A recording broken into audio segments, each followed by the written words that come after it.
नमस्कार दोस्तों, स्वागत है आप सभी का आपके अपने YouTube चैनल क्लासरूम मैथ में। आज हम एक्सरसाइज 5.8 का क्वेश्चन नंबर 3 बताएंगे। पिछले वीडियो में मैंने 1, 2 और उसका बेसिक बताया था। आज हम क्वेश्चन नंबर 3 बताते हैं। क्वेश्चन नंबर 3 में दिया हुआ है f जो कि -5 जो कि r का एक समुच्चय है, एक संतत फलन है f डैश x किसी भी बिंदु पर शून्य नहीं है। ये क्या है? एक संतत फलन है। बोला जा रहा है कि एक संतत फलन उसी को बोलते हैं कंटिन्यूअस, जिसको बोलते हैं, ठीक है, कंटिन्यूअस फलन को। और क्या बोल रहा है? किसी भी बिंदु पर शून्य नहीं है। तो सिद्ध करें f -5 बराबर f5 होगा, ठीक है।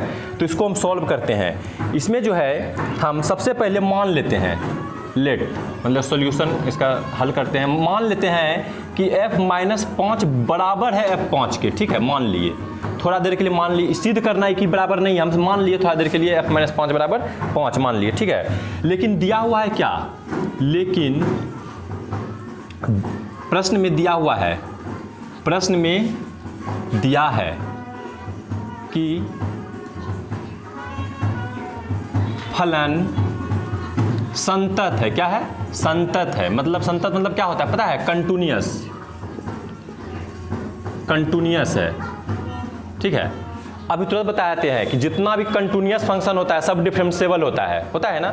लेकिन सारा डिफरेंशिएबल फंक्शन कंटिन्यूअस नहीं होता है, लेकिन जितना भी कंटिन्यूअस फंक्शन है सारा डिफरेंशिएबल होता है। तो यहाँ दिया हुआ डायरेक्ट ये संतत फलन है, तो वही लिखित प्रश्न में दिया गया कि संतत फलन है। तो हम जानते हैं कि जितना भी संतत फलन है सब कंटिन्यूअस भी होता है, मतलब डिफरेंशिएबल भी होता है। लिख देंगे इसलिए यह डिफरेंशिएबल भी होगा कि नहीं?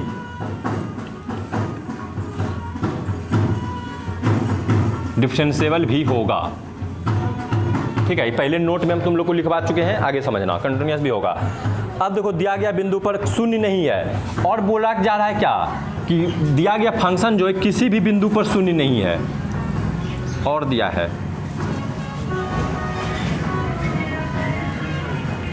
है कि फलन किसी भी बिंदु पर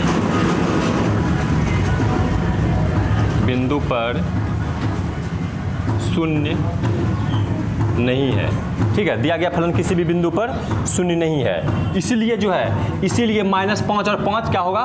बराबर नहीं होगा। समझा? किसी भी बिंदु पे शून्य नहीं है। शून्य नहीं है मतलब कि f5 का मान अगर निकालेंगे तो शून्य है ही नहीं, तो ऑटोमेटिक ये दोनों बराबर नहीं होगा, ठीक है। इसका मान अगर शून्य दोनों का आ जाता तो हो सकता था बराबर, शून्य नहीं है। इसलिए क्या होगा? इसलिए f -5 बराबर नहीं होगा f5 के। हमारी मान्यता गलत थी, ठीक है। हो गया, प्रूव्ड। चलो क्वेश्चन नंबर 3 हो गया। क्वेश्चन नंबर हम 4 सॉल्व करेंगे, ठीक है। चलिए दोस्तों क्वेश्चन नंबर 4 पे चलेंगे। क्वेश्चन नंबर 3 हो गया। क्वेश्चन नंबर 4 में दिया हुआ है एक फलन दिया हुआ है f(x) बराबर x² - 4x बराबर 3, जो कि बिंदु a बराबर 1 और b बराबर 4 पर a बराबर 1 दिया है और b बराबर 4 दिया है, जो कि मीन वैल्यू थ्योरम को बोल रहा है प्रूव करने के लिए, ठीक है। वो जो था रोले पर में था वो खत्म हो गया है। खत्म क्या हो गया है मतलब उसको नहीं है। मीन वैल्यू थ्योरम जो बताए थे वो है। मीन वैल्यू थ्योरम को कैसे सिद्ध करते हैं? मीन वैल्यू थ्योरम को सिद्ध करने का पहला क्या है? कंट्रीब्यूशन हो चाहिए। दूसरा क्या? डिफरेंशिएबल होना चाहिए। और तीसरा क्या था? तीसरा था f डैश c बराबर f b minus f a बटे b माइनस a था, उसको सिद्ध करना है। तो इसमें चलते हैं। सबसे पहले इसको देख के क्या पता चल रहा है? पॉलीनोमियल थ्योरम है ना, पॉलीनोमियल फंक्शन है, ये दिया हुआ पॉलीनोमियल फंक्शन है ना। क्या बोले? इस समीकरण के रूप में रहेगा तो पॉलीनोमियल फंक्शन आएगा। पॉलीनोमियल फंक्शन क्या होता है? कंटिन्यूअस भी होता है, डिफरेंशिएबल भी होता है, पहले बता चुके हैं हम। इसीलिए दिया गया फलन पॉलीनोमियल फंक्शन है, इसलिए यह कंटिन्यूअस फंक्शन होगा। कंटिन्यूअस और डिफरेंशिएबल होगा, ठीक है। कोई दिक्कत नहीं है। दो को इसी में प्रूव हो गया। पहला कंटिन्यूअस था शर्त, दूसरा क्या था? डिफरेंशिएबल। दोनों इसमें प्रूव हो गया पॉलीनोमियल फंक्शन देख के ही। अब क्या करेंगे? अब सिद्ध करना है f डैश c बराबर सिद्ध करना क्या? f b minus F A बटे क्या करेंगे बी माइनस ए, ठीक है। तो हम निकाल लेते हैं क्या एफ डैश सी, ये देखो एफ एक्स है तो एफ डैश एक्स निकालो, एफ डैश एक्स पहले एफ एक्स लिख देते हैं, ठीक है। एफ एक्स बराबर दिया हुआ है x square minus 4x minus 3, तो एफ डैश एक्स क्या निकलेगा, एफ डैश निकलेगा 2x minus 4 into 1 minus 0। Differentiation किए, 2 को आगे कर दिए और 4 का 4 हुआ, x का 1 हुआ, तो क्या हो गया 2x minus 4। F dash x का मान निकल गया। अब निकालो एफ बी का मान, एफ बी मतलब क्या हुआ है, ऐसे लिख देते हैं, ठीक है। एफ बी मतलब एफ क्या होगा, बी की जगह पे कितना है, बी की जगह पे 4 है, यहाँ पे लिख देंगे 4, ठीक है। 4 हर जगह यहाँ पे x की जगह पे 4 लिख दो। 4 का स्क्वायर माइनस 4 गुना 4 माइनस 3, तो क्या हो गया 16 माइनस 3, ये हुआ, तो कितना आ गया -3 आया, ठीक है। एफ ए कितना निकलेगा, एफ ए बराबर मतलब कि एफ 1 है ना, सॉरी, ठीक है, ए निकाल रहे हैं, ए का मान 1 है, तो लिख दो 1 का स्क्वायर माइनस 4 इंटू 1 माइनस 3 ना, तो 1 माइनस 4 माइनस 3 क्या आ गया, 0 आ गया ना, नहीं 0 नहीं आएगा, -6 आएगा। कितना आ गया -6। अब देखो, अब क्या करना है हमको मालूम है, एफ डैश सी बराबर यहाँ से देखना, यहाँ पर से एफ डैश सी, ठीक है, डायरेक्ट हम लिख देते हैं, यहीं से देख लेना मान, यहीं से इसको तुम यहाँ से लिख सकता है। एफ डैश सी का मान कितना है, एफ डैश सी का मान देखो ये है, इसकी जगह पर लिख दो क्या 2x माइनस 4 बराबर एफ बी का मान कितना है, एफ बी का मान निकाले -3 लिख दो, फिर माइनस का चिन्ह देके एफ ए का मान लिख दो, एफ ए का मान कितना है -6, -6 है ना, ई माइनस अलग है, ठीक है। उसके बाद क्या करेंगे बी माइनस ए का मतलब 4 माइनस 1, तो क्या हो गया ये 2x माइनस 4 बराबर कितना हो गया, ये +6 हो गया ना, +6 में -3 तो 3/2, ये 2 को यहाँ लेते आओ, हाँ सॉरी 3 से 3 कट गया, 1 आ गया, नहीं तो 2x बराबर क्या हो गया 1 + 4 होगा, ये 4 को पट्टी लेके गए, 2x बराबर कितना हो गया 5, x का मान कितना आ गया 5/2, इसको भाग दे देंगे तो कितना आएगा 2.5 आएगा ना, 2.5। क्या इसका क्या था कि ये जो निकलेगा c का मान, ये c का ही मान निकला है, c का मान ये दोनों को बीच में रहना चाहिए ना, है ना, बीच में 1 और 4 के बीच में दिख रहा है 2.5, बस यही शर्त था। यहाँ पे लिख सकते हैं क्या पता है c, इसको बोलते हैं c बराबर भी बोल सकते हैं, यही c बराबर निकला, ठीक है। यहाँ पे c लिख सकते हैं, c ही लिख दो, c, ठीक है, c, और ये भी निकला c का मान, ठीक है, c का मान निकला यहाँ पर से, ठीक है, रहने दो, समझो क्या करेंगे अब। c का मान 1 और 4 के बीच है, अतः MVT का सारा टर्म वेरीफाई है हुआ, बस हो गया, प्रूफ लिख दो, हो गया। चलो उतार लो इसको फटाफट। चलिए दोस्तों क्वेश्चन नंबर 5 पे चलेंगे। क्वेश्चन नंबर 5 में दिया हुआ है क्वेश्चन नंबर 5 में ये एफ एक्स बराबर दिया हुआ है, ठीक है, ये दिया हुआ है एफ एक्स बराबर, ठीक है, 5 नंबर का क्वेश्चन, एफ एक्स बराबर x³ minus 5x square minus 3, जो कि a बराबर 1 और b बराबर 3 है, और एफ डैश सी का मान 0 दिया हुआ है, ठीक है, एफ डैश सी का मान 0 दिया हुआ है, और c का मान जो है 1-3 के बीच में बिलोंग कर रहा है, ठीक है, बोल रहा है c का मान जो है 1-3 के बीच में बिलोंग कर रहा है, तो सत्यापित कीजिए कि मीन वैल्यू थ्योरम्स के हिसाब से ये सही है, ठीक है। तो चलते हैं, सबसे पहले हमको देख के लग रहा है ये पॉलीमल फंक्शन है, ठीक है, पॉलीमल फंक्शन है, इसलिए दिया गया फंक्शन एक POLYNO पॉलीमल फंक्शन है, ठीक है, इसलिए क्या होगा यह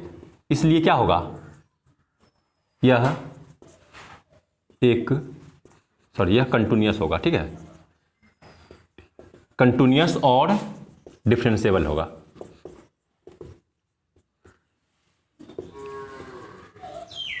हो गया, 2 शर्त पूरा हो गया।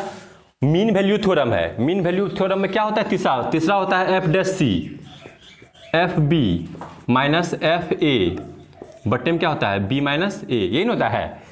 इसको सिद्ध करना है तो इसको हम डायरेक्ट रख दे, मान डायरेक्ट नहीं होगा, डायरेक्ट पहले एफ डैश सी निकालना पड़ेगा, नहीं एफ डैश एक्स निकालो, एफ डैश एक्स, यहाँ से देखो एफ एक्स का मान ये दिया है, एफ डैश एक्स कैसे निकलेगा, 3x² डायरेक्ट कर दिए, 3x² माइनस 5 इंटू 2x होगा माइनस 3 इंटू 1, ठीक है। तो 3x² माइनस 10x माइनस 3, ये एफ डैश एक्स निकल गया ना, बोर्ड पे देखना सब, एफ डैश एक्स का निकल गया। अब एफ बी निकालो, तो एफ देखो एफ एक्स का मान ये निकला है, तो एफ डैश सी क्या निकलेगा मालूम है, एक्स था तो हर जगह एक्स है, सी है तो हर जगह सी लिख देंगे, 3c²।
आ गया, मतलब कि ये मान सी का मान जो है एगो ये नहीं कर रहा है या वेरीफाई कर रहा है, तो हो गया सी का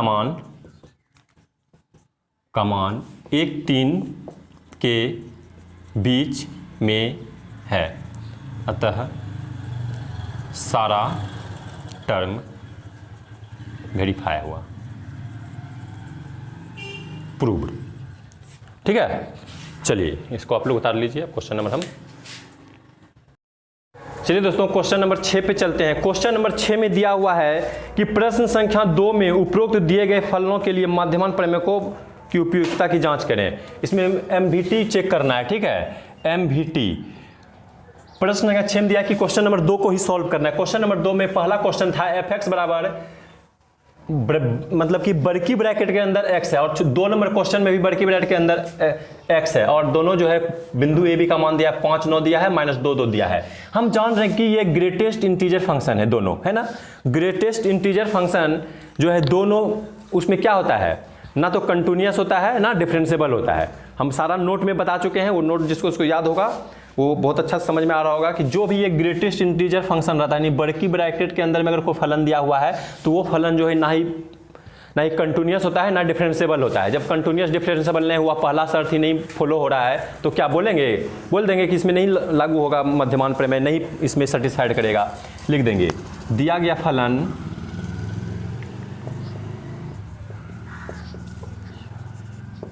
ग्रेटेस्ट इंटीजर फंक्शन है। अतः यह ना तो कंटिन्यूअस होगा ना ही डिफरेंशिएबल, इसलिए इसमें क्या होगा पता है, इसमें मीन वैल्यू थ्योरम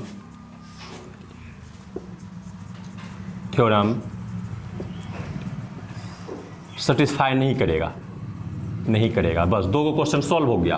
तीसरा क्वेश्चन दिया हुआ है 2 नंबर का 3 में दिया हुआ है एफ एक्स बराबर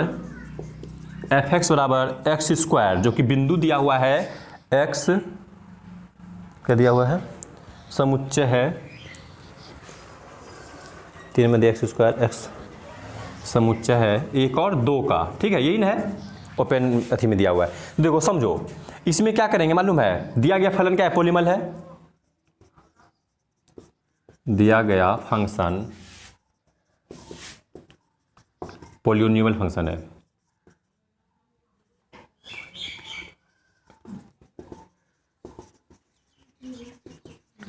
है, अतः क्या होगा पता है, क्या होगा बताओ, अतः यह कंटिन्यूअस डिफरेंशियल दोनों होगा ना, कंटिन्यूअस और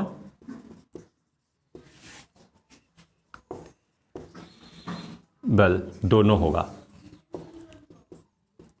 मीन वैल्यू थ्योरम चेक कर रहे हैं, इसलिए क्या चेक करना पड़ेगा, एफ डैश सी बराबर F B minus F A बटे बी माइनस ए चेक करना पड़ेगा। नहीं, ये दोनों का मान अगर इसके बीच में आ रहा है तो हो गया सिद्ध, अगर नहीं आएगा तो फिर नहीं होगा। देखते हैं, इसका मान निकालो, तो एफ डैश सी क्या निकलेगा, एफ डैश एक्स निकालो, एफ डैश एक्स क्या निकलेगा, डिफरेंशिएट करेंगे तो 2x होगा ना, तो एफ डैश सी निकालेंगे 2c निकल गया।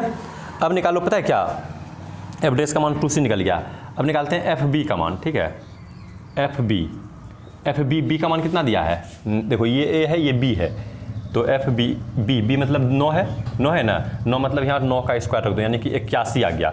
एफ ए का मान कितना है, ए का मान 5 है, या 5 का स्क्वायर रख दो, एफ 5 का स्क्वायर लिख दो, क्या बोली,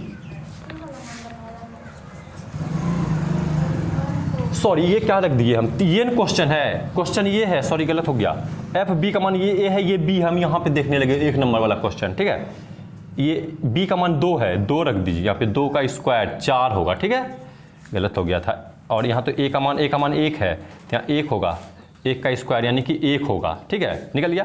तो एफ डैश क्या निकालेंगे, F dash C, F direct कर दें, क्या डायरेक्ट कर देते हैं, ठीक है, डायरेक्ट कर देते हैं, यहाँ से यहाँ देखिएगा, एफ डैश सी का मान देखिए क्या है, 2c है, 2c रख दिए। एफ बी का मान कितना निकालें, 4, एफ ए का मान कितना निकालेंगे, 1 बटे ए माइनस बी, 2 माइनस 1 करेंगे, बी माइनस ए 2 माइनस 1, तो 2c बराबर कितना हो गया, 3 बटे 1, नहीं यानी 2c बराबर 3, तो c का मान कितना निकल गया, 3 बटे 2 निकलेगा ना, 3 बटे 2 मतलब 1.5 ये दोनों के बीच में है ना 1.5 जो है 1 और 2 के बीच में है, तो लिख देना है सारा टर्म वेरीफाई हुआ।